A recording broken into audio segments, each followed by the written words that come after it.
Greetings, friends. It's your guy NWB, and welcome back to Toronto Talk Sports and More. I am joined, as always, by Mr. Justen Williams. How's it going, guys?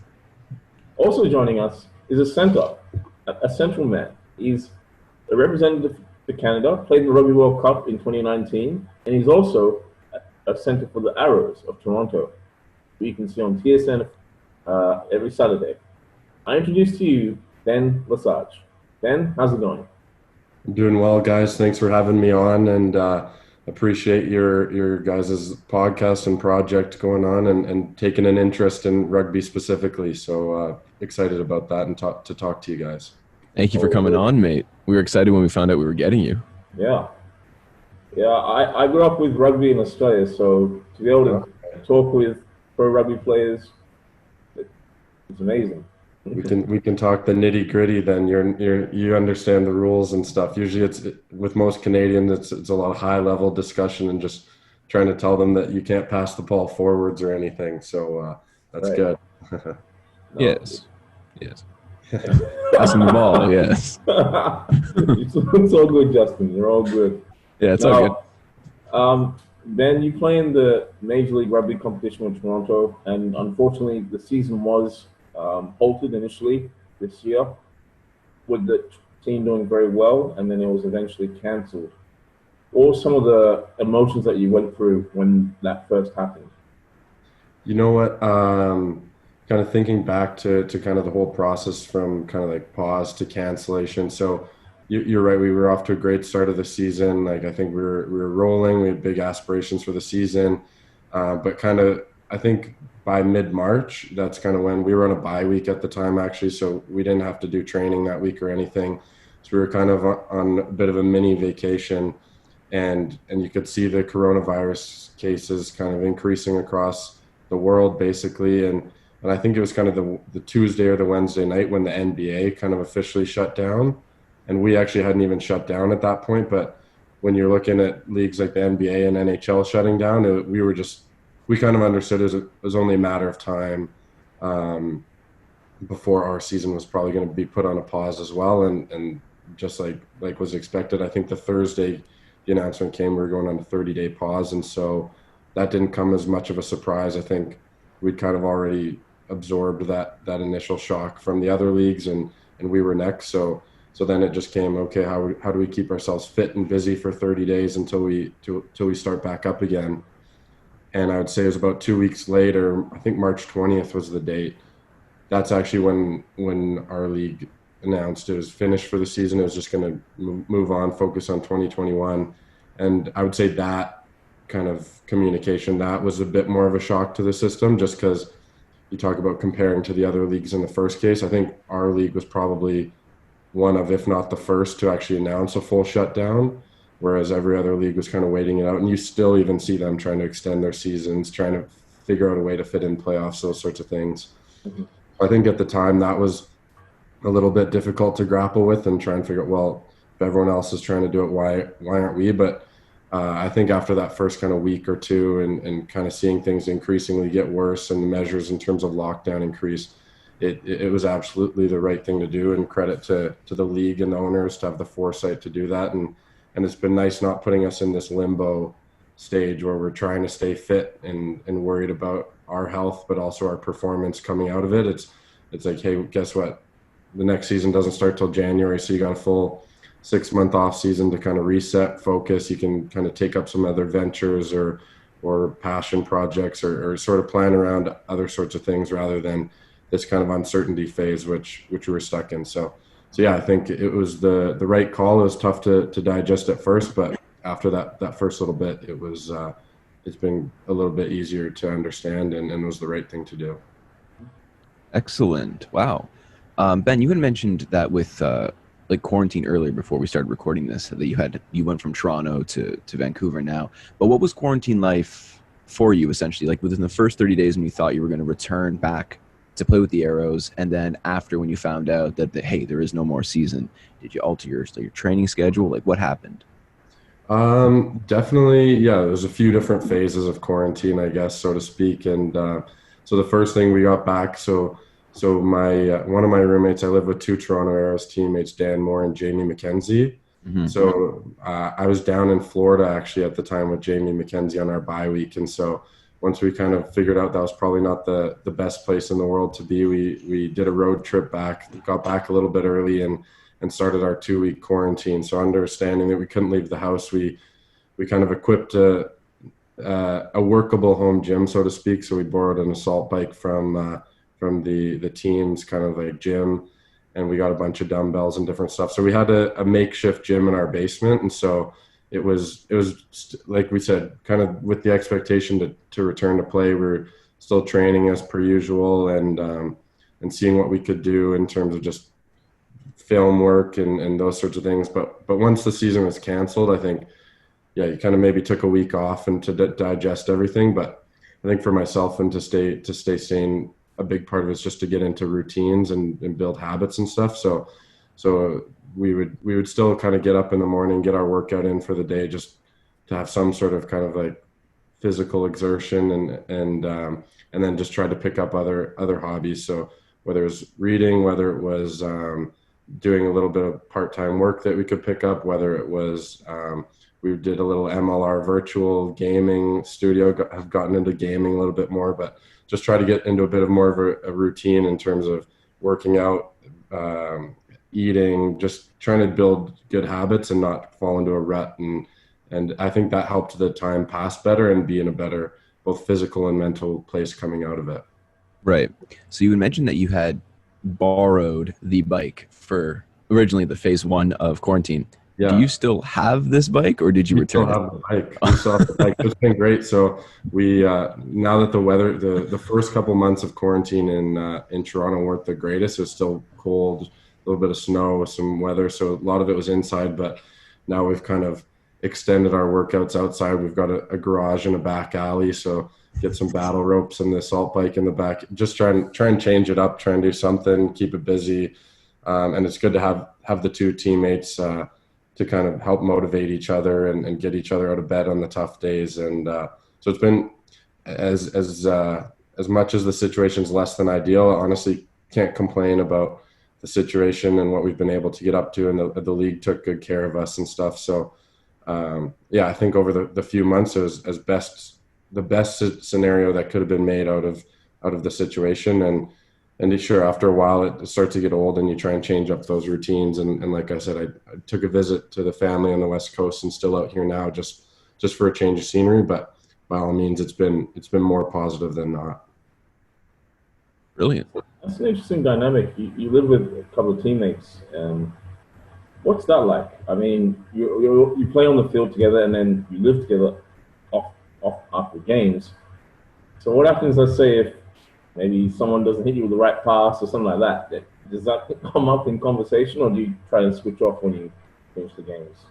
I mean, I think both the guys are good enough guys that they wouldn't hold a grudge against me if I threw a bad pass, but when I threw a bad pass to them or whatever.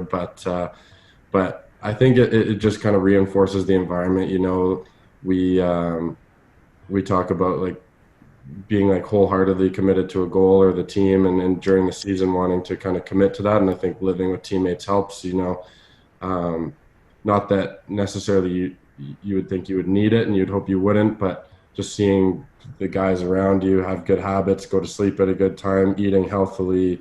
I think it's more of those sorts of things. It's instead of the potential conflicts that could arise. I think it's good behaviors rub off on each other, and you get to practice earlier because one guy's leaving early. You do your skills later because one guy wants to do his skills later, so you end up leaving later. And it's all these little micro things that kind of rub off on each other, and we build good habits, and I think it builds a good camaraderie off the field that definitely translates onto the pitch. And a lot of teams talk about you can have the best players in the world, but if they don't get along and if they aren't on the same page, you're probably not going to have the same amount of success. So I think there's definitely an element of our bonds and closeness off the field that translates onto it. Amazing. So if we can just get touch back to rugby, like the physical sport, for a quick second there. Sure. Walk us through your like emotions you had when you realized you were going to get your first cap against Romania. Like, just tell us everything you were going through. Like, were you nervous? Were you scared? Did you, like, you know, what was up? Yeah. So Definitely, probably all of the above. So to go back even a step further, I played U20 Canada, went to New Zealand for a year, tore my ACL. So I came back, had like a 12-month recovery, so to speak. My first game back from an ACL, I broke my thumb. So then I was on the bench for that a little bit. And then once I was back from my thumb, pretty soon after that, I broke my wrist on the other hand. So it was this kind of like, let's say like 16 to 18 month period that just sucked. Like couldn't stay on the field and everything was kind of going poorly. And that was probably one of the lower points in my career where I was still playing rugby, still enjoying it. But yeah, it was kind of a low point and probably just questioning whether how many more injuries or how much more I could get through before I just had enough. But went back to UBC that it would have been January 2016 at that point, fully healthy at the time, played some good rugby for 4 months, was just in a good place, was happy. And then out of nowhere got a call to join the Canada men's selection camp, like an extended training roster. So that kind of came out of nowhere. I kind of went from my goal was just to stay on the field at a university level to an invite to this camp. I thought that was a bit of a long shot. I just went to be a training body to just kind of be a tackle bag for all the rest of the players. And then next thing you know, my name was on the list that was announced that made that traveling team that summer. So that was kind of like crazy, eye-opening, totally unexpected. And so I spent that whole summer waiting to see if I would get a first cap. We had a game in Calgary. I was like, that'd be amazing if I got my first cap in Calgary, but it didn't happen. So I didn't even dress a single game that tour. I was just kind of like a tackle dummy, but brought along a young kid, I guess, just to kind of groom him a little bit and show him the ropes and was working out a ton. Like it was just good to be in that environment. But so this anticipation was building in terms of when is this first cap going to come? Because I didn't get it on that tour. And then so fast forward to the fall, that November tour arrives. Our first game was against Ireland, and that was not one I expected to play in as well, just the stakes and the magnitude of that game. And so finally it was this Romania game. I'd just gotten used to just not dressing and still working hard and stuff, but my name appeared on the roster to dress for that week. So it kind of came as a complete surprise. I wasn't told before the meeting that it was coming. So at first it was shock, then it was excitement, right? And went through the rest of the week with probably puffed up my chest a little bit, was excited, like training super hard, just ready for the opportunity. But it was an unfamiliar environment. So you're in Romania for the week, you're eating unfamiliar foods. Like you can't go about your training routine the right way or get into these routines or habits that you might be used to. You can't eat a chicken pasta before the game or whatever it is that you're kind of used to, right? So a little bit of like a wrench thrown in there. And then something I'm also not used to is like university club. A lot of times your games are usually 2:00, 2:30 on a Saturday. So you can get up, sleep in a little bit, have a big breakfast, maybe have a quick lunch again and get to the field. And there's not much time thought process, but I think it was like a 7:30 p.m. kickoff in Bucharest.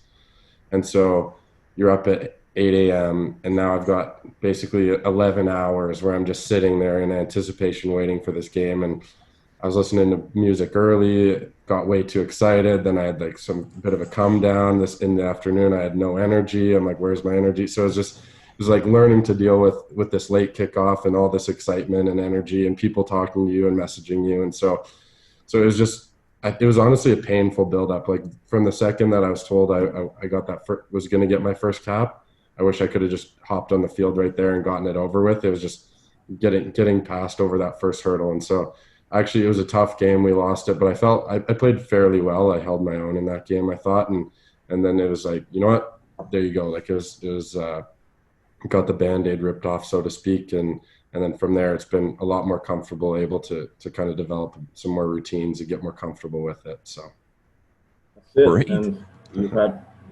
not just one, but multiple caps since then. And you also went to the World Cup in Japan last year. So tell us about that, the Rugby World Cup in 2019. Oh, I mean, it was absolutely unbelievable. A dream come true. Japan was incredible as a country. The people were incredibly hospitable.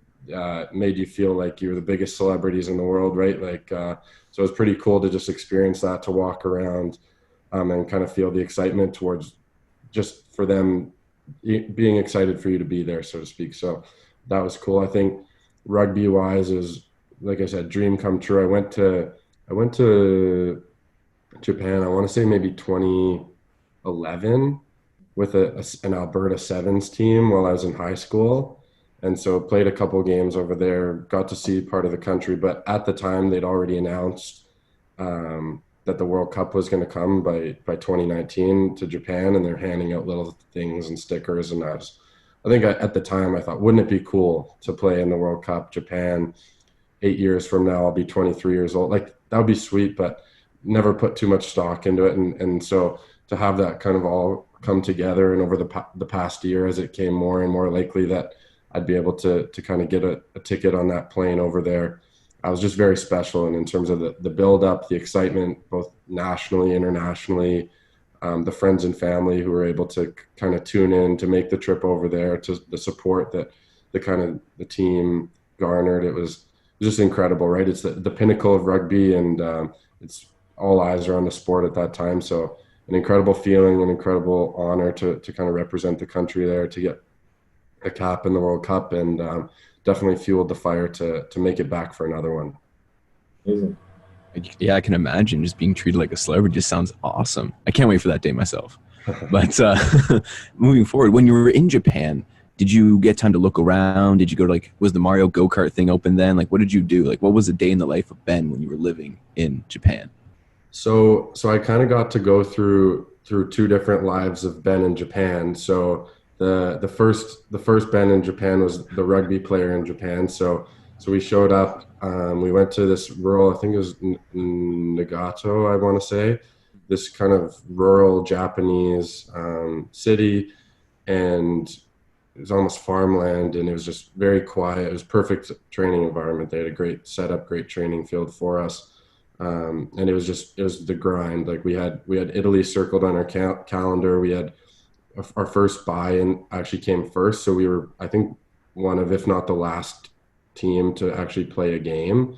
So it's same sort of almost build up. I talk about getting the first cap in terms of a day, but we went on this like 10-day, even more so with our preseason. But the World Cup kicked off on whatever day, and we had this long build up, just watching every other team play, just waiting until we kind of got our shot to go jump on the field and get our first game out of the way. And so definitely some exploration. There was we were treated very well. We got to there's a bunch of onsens, which are kind of like hot Japanese spas over there, so we got to do those sorts of things. We got to tour around some of the kind of famous landmarks in the cities that we were. So definitely got to experience Japan, but there's this overarching kind of training mentality, and you're there for a purpose, and there's a goal in mind that we're all working towards, and that kind of hung over. Then came the first game. We played our first game, and unfortunately, talk about injuries, I had this great stretch, but I broke my hand in the first game against Italy. So following that game, I had to I got flown back to Vancouver for surgery on my hand to get the bone replaced, back set. So got that taken care of. And then about a week later, the team was still over there. They still had a couple of games left. My whole family was over there because they'd come over to watch.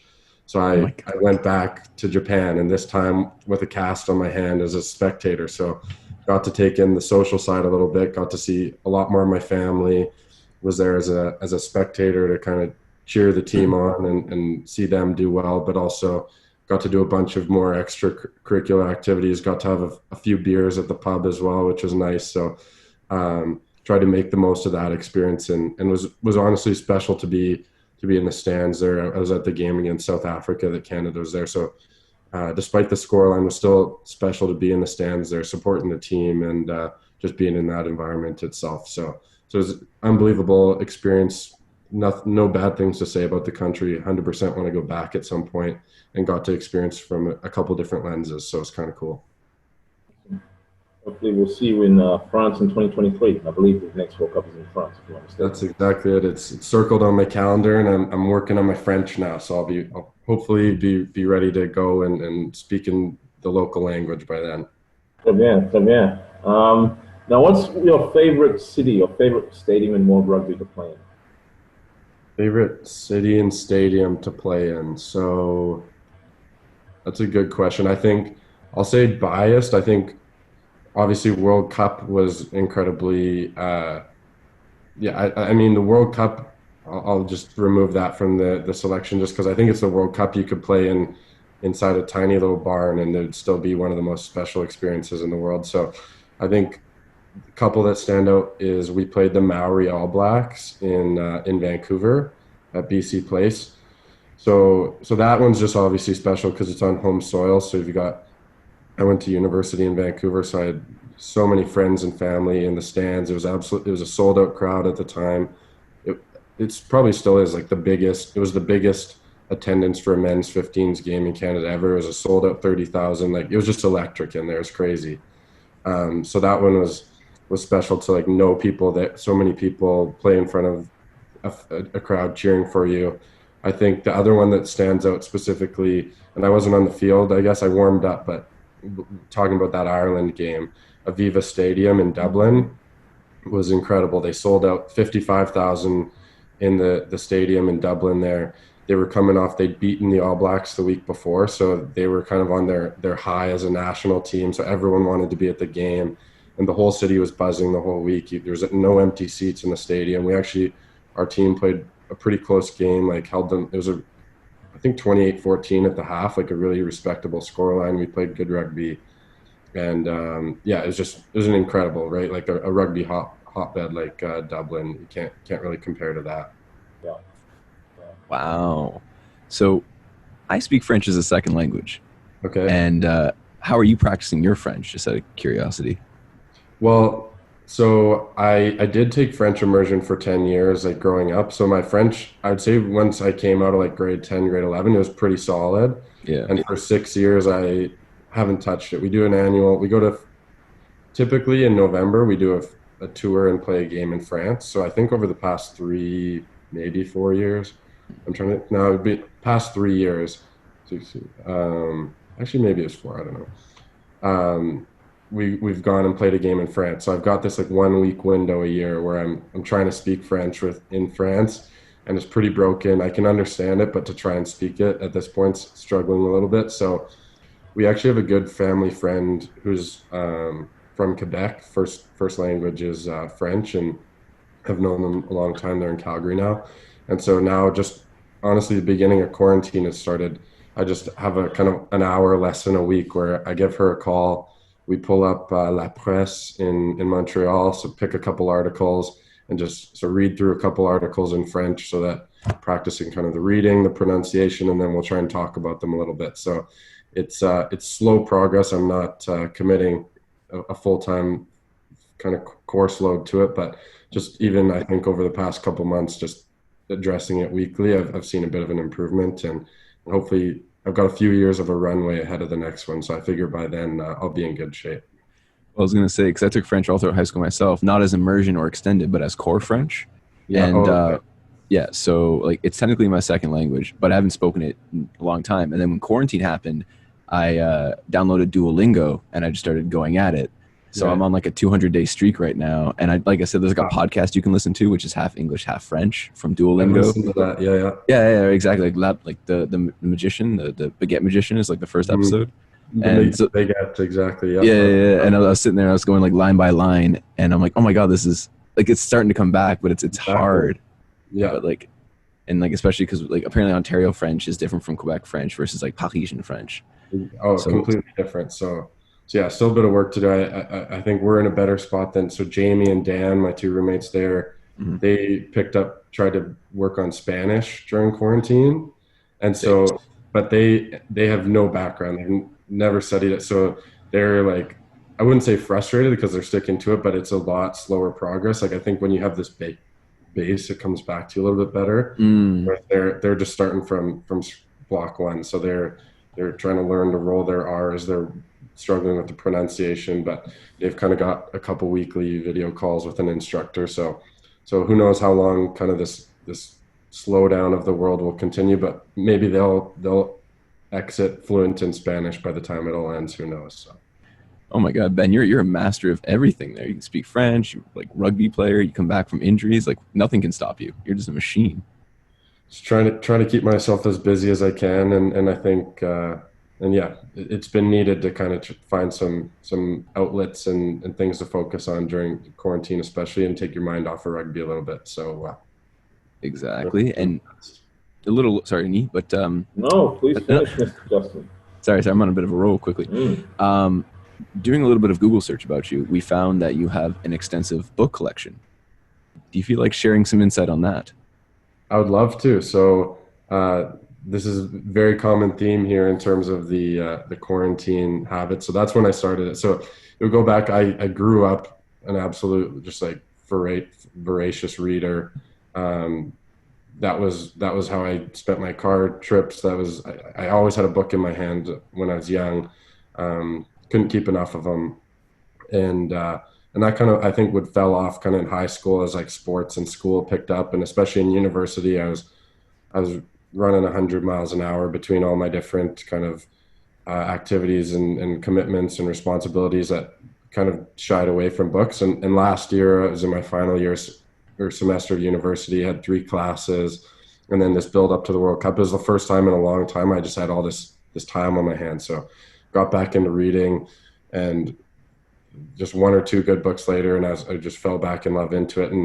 And kind of coming out of 2019, I'd read tons and tons of books that year, but I felt like I was like, if I had to think back and, oh, what's this book that I read? Like, what did I learn from it? Or if I had to recommend it to someone, they say, hey, do you read this book? Like, what'd you think?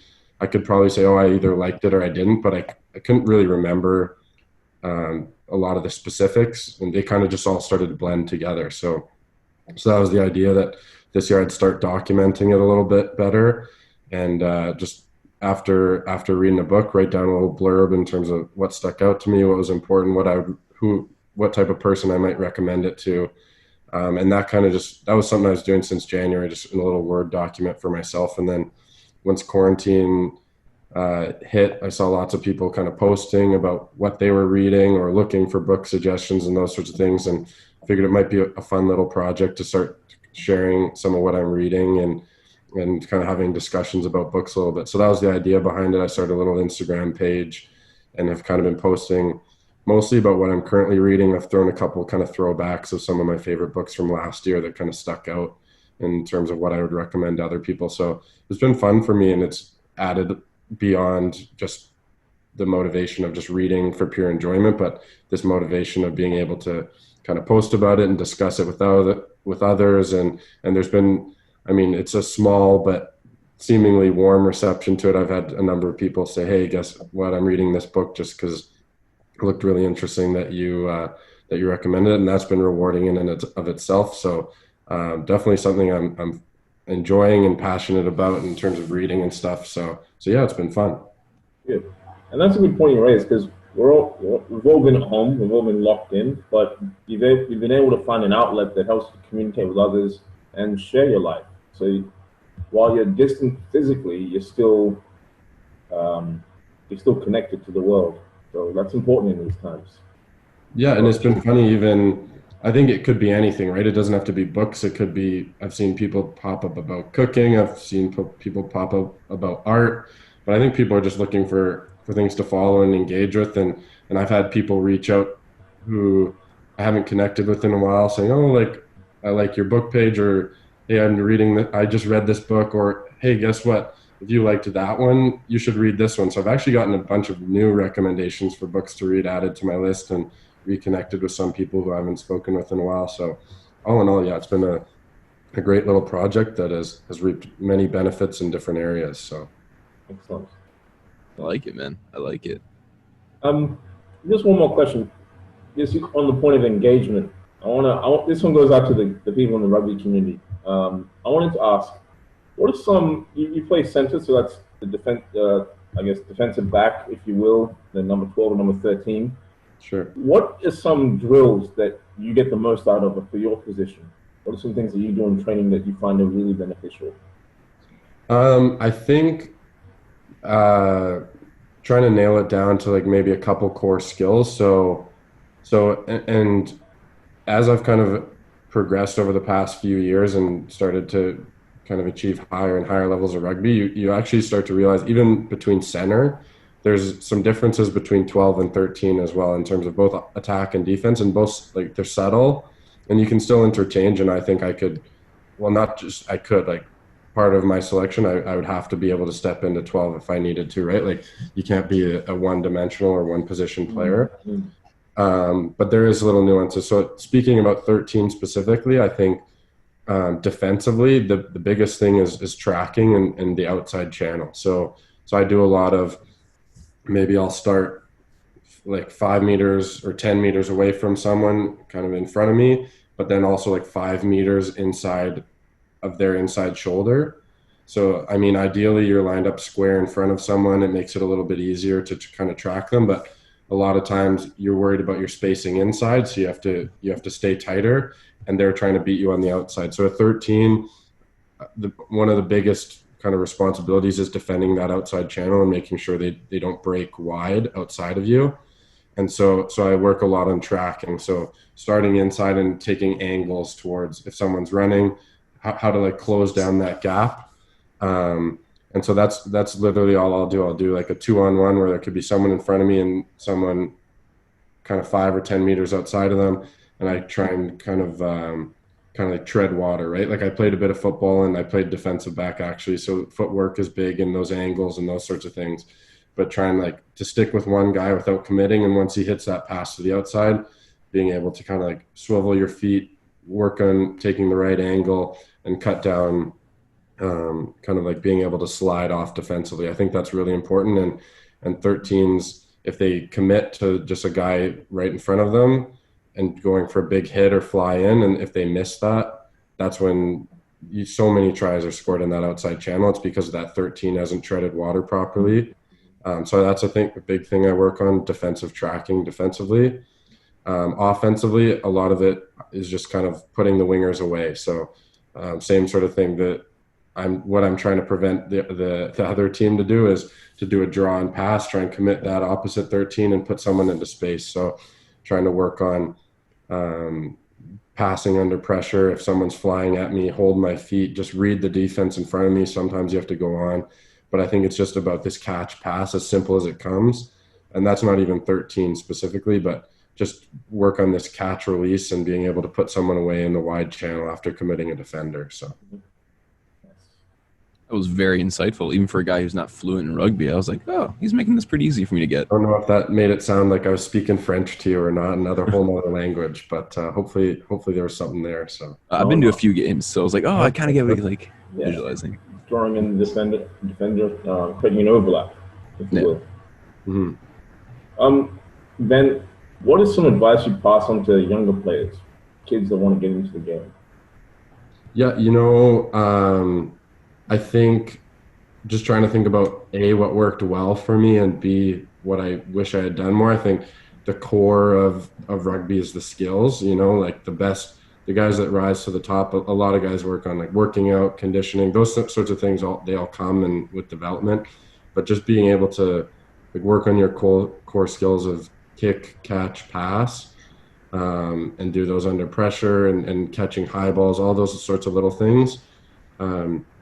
I think part of why I've been able to be successful is I actually started playing rugby when I was 9, and that's because just my dad played rugby and I was put into it early, whereas most other Canadians don't start till high school just because they're not introduced to it yet. And so I showed up in high school being able to kick, catch, and pass. And so all of a sudden I kind of was a step ahead of everyone, and probably everyone's caught me and surpassed me in since then. A lot of the skilled guys, it's amazing what they can do. And but I think, the focus should be on skills as much as anything. I think another big thing is like the perseverance aspect. So not just, I think I've had experience both from getting cut from teams younger and like coming back from it, as well as this dealing with numerous injuries in terms of getting over the injury, coming back from it. How do you respond? And it's both the physical game and the mental game. It can be exhausting mentally to have to kind of respond to this adversity, but I think that builds resilience long term. And if you can deal with that when you're younger and in your more formative stages, it becomes just a natural habit when you're kind of older and in this playing environment.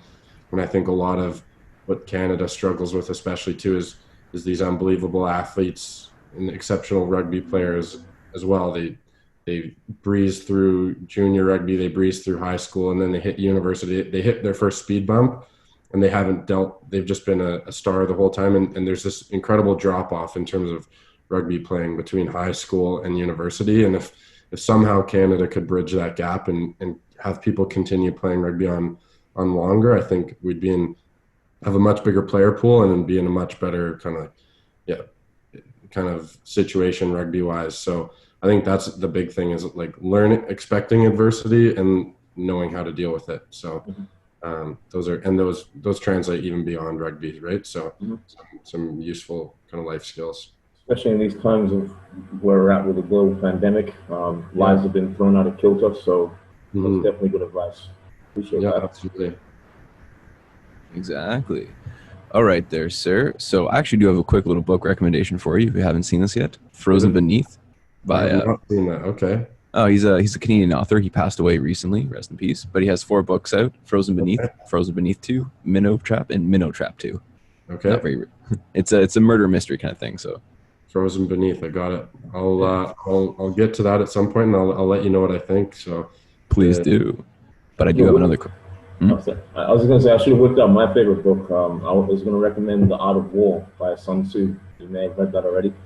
I actually haven't read that, and it's been on my list. I've heard that from a number of different people, and actually I don't know if there's 2 copies or something, but Dan tried picking one up and started reading it, and he was like, this is the wrong book. So I think he bought the wrong Art of War. Actually, there must be two books by 2 different authors or something, funnily enough. So yeah, that's definitely one I would like to get to as well. So glad to hear that you enjoyed it. Yeah, it is an old book. I mean, it was written centuries ago, but there are some things that are applicable even in terms of strategy. So whether it be business strategy or just dealing with things, there are things that you can apply from it. I'm not a military person, but there are some things I was able to take away from that book for sure. Sure, awesome. No, I'll add both of those to the list. Appreciate it. That's part of why I built this thing. So it's fun to, now that people know about it, there's just more incoming, and it's been great. So appreciate it. Fun times. All right, do you think we should get to the game now? Yes. Ben, we've prepared a game for you, so Justin's going to take it away. So this game is called Fact or Fiction. So essentially, pretty easy. It's like true or false, essentially. I'm going to give you a question. You say if it's fact or fiction. Now, they are all rugby and Canadian related. All right? I'm going to embarrass myself here. I'm worried, but I'm going to give it a go. What's his face? Pat got perfect, didn't he? The guy got like 100%. Pat was 5. Yeah, he was perfect. No. I'm pretty sure Pat was 3 out of 5. Was he? I don't know. He was 3 out of 5. Well, I'll text him afterwards. We'll see if I have bragging rights or not. But he's been studying for his MCAT the past number of months, so he's in study mode. He's probably more switched on. So I'll give him the advantage. Yeah. All right. So, fact or fiction, Ben? The oldest rugby club in the world is Dublin University Football Club, founded in 1854. I'm going to go fiction. That is fact. All right. Good start. It's all good. It's all good. Fact or fiction, Ben? A try is called a try because originally you crossing the line meant you can try for a kick at the goal. Man, I've never even thought about this. I'll go with fact. Correct. It is fact. That made sense. I can understand that. Okay. I'm happy to just get the goose egg off the board there. Now That's I'm it. happy. You're on the board. That's all you need. You're on the board. You can still get 5 out of 6 on this one. All right. Question 3. Fact or fiction, Ben? Rugby is the national sport of 3 countries: Wales, Madagascar, and New Zealand. I know that it's the national sport of Madagascar. I'm trying to think if there's more beyond the 3, but I'll go fact because I think the 3 are there. So. Wow. You are correct. All right, there you go. I quizzed Nee on this earlier, and he was like, "I don't think Madagascar could do it." Well, funnily enough, so Dan, he went to Oxford for school, and this is the only reason I know it. And so I guess they go on an annual tour to Oxford. and they play against the national team, which sounds crazy. And apparently they get tens of thousands of people at the stadium, and like it's just absolutely rabid. And there's kind of corrupt referees and like all this. They care about the rugby so much, it's insane. So that's the reason I know it there. But I'll give Dan the credit. Damn. Hopefully your knowledge will help you with question number 4. All right, let's see. Fact or fiction, Ben? The rugby ball was originally made from horse bladder, hence why it is in an oval shape. I'm gonna go fiction. You are correct. It was a pig bladder. All right, Oh my God, man. You stumbled getting on the pitch, but you're running now. here we go. All right, last 2 questions.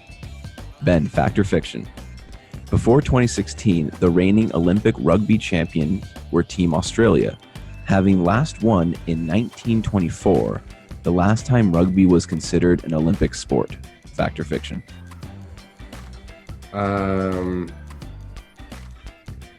This is a complete guess. I'm gonna go fiction. Oh my God, you're right. It was actually the United States that were the last winners in 1924. So I knew there was some fact, some myth. I didn't know if it was the U.S. had won the first ever medal in the U.S. or whether they were like defending champs going into 2016. So there you go. That was my little hunch there, but it paid off. So here we go. Wow. Okay. Now this last one. Fact or fiction? Ben, rugby has some Canadian heritage. Basketball is said to have started by a rugby coach in 1891. He wanted an indoor sport to keep his players fit during the winter. That's fiction.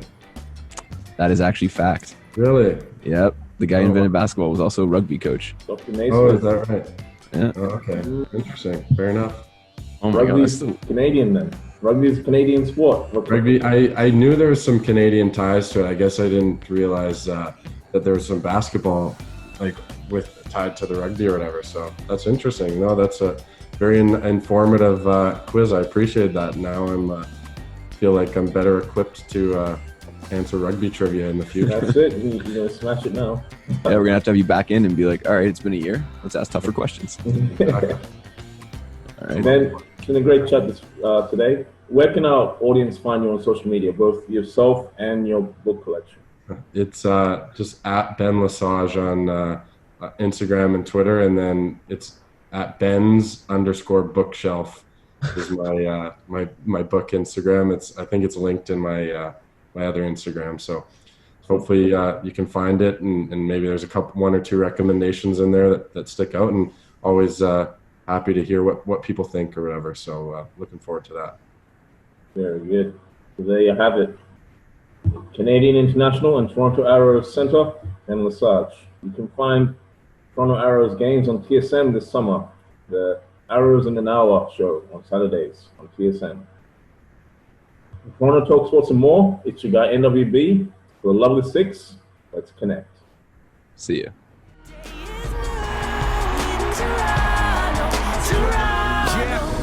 Thank you for watching. Please click the like button and leave us a comment with your feedback. And don't forget to subscribe with notifications to see more engaging and interactive content. Toronto Talk Sports and more. For the love of the 6, let's connect.